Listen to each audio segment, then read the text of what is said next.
All right. We've looked at we haven't looked at hypothesis testing. We've looked at confidence intervals, and then we took a break from that and did regression and talked about the project, which hopefully you've all done. Now we're going to look at what's called hypothesis testing. Terrible name, I'm not a big fan of it. It ought to be called testing claims, because we're looking at somebody making a claim about something and then how we apply the methods of statistics to test to see whether that claim is supported or not supported by the data. So when we were doing confidence intervals, we would collect information and say, this tells me that I'm fairly confident that this is true about the average of the population. Now we're looking at a claim about a population and testing to see, do I buy that claim or do I not buy that claim?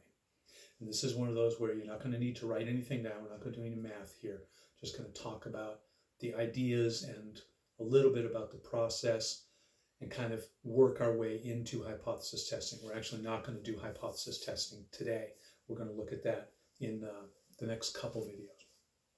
So what I want to do is look at a claim that Jefferson College students are smarter than average. Okay, I claim that Jefferson College students' IQs are, the average IQ of Jefferson College students is greater than that of the general public.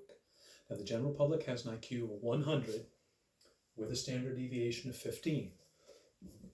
And this is just known information. Okay, some of you ask me where that comes from. That just happens to be true about the population. We measured enough IQs to know that the mean is 100 and the standard deviation is 15. Actually, that's how the tests are designed. If the tests don't end up with that being the mean and the standard deviation, they change the tests, I think. Got two experts in the class about IQs, so I'm going to qualify my statements about IQs.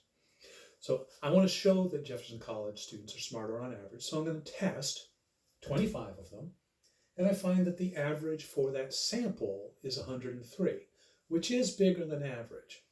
But is it bigger enough for me to conclude that Jefferson College students are, on average, smarter than the general population? Well, let's look at a confidence interval. Let's make a 95% confidence interval for a sample size of 25 with a mean of 103 and a standard deviation of 15.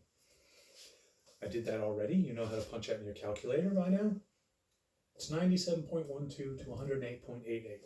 So I'm 95% sure that the average IQ for Jefferson College students is between those two numbers.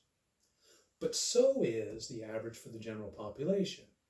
So this is not convincing evidence that Jefferson College students are smarter than average, because average is well within that confidence interval. As you know from previous, if we want a smaller interval, we can collect more data. So let's take a bigger sample 100 students, get that same result for the average IQ and the same standard deviation, pop that in the calculator to get a 95% confidence interval, and we are 95% sure now that the average IQ is between 100.06 and 105.94. So is that convincing evidence that Jefferson College students are smarter on average than the general population?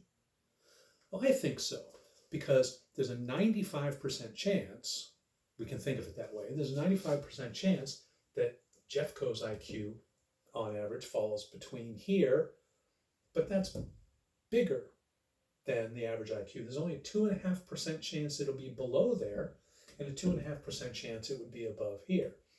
So I can be essentially 97.5% confident in this situation that the average IQ for Jefferson College students is greater than 100.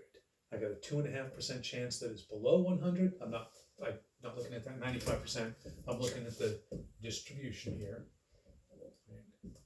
We got a 95% chance that it's in there. That's that interval. And 2.5% chance it's down there. That's a high level of confidence. That's the idea of hypothesis testing. We're actually going to run the numbers a little differently and put them in the calculator differently, but we'll worry about that in a bit. If you need to watch this again, watch it until you understand what I'm saying. If you still don't understand, email me and tell me what a crappy job I did of understanding or of explaining. See you next time.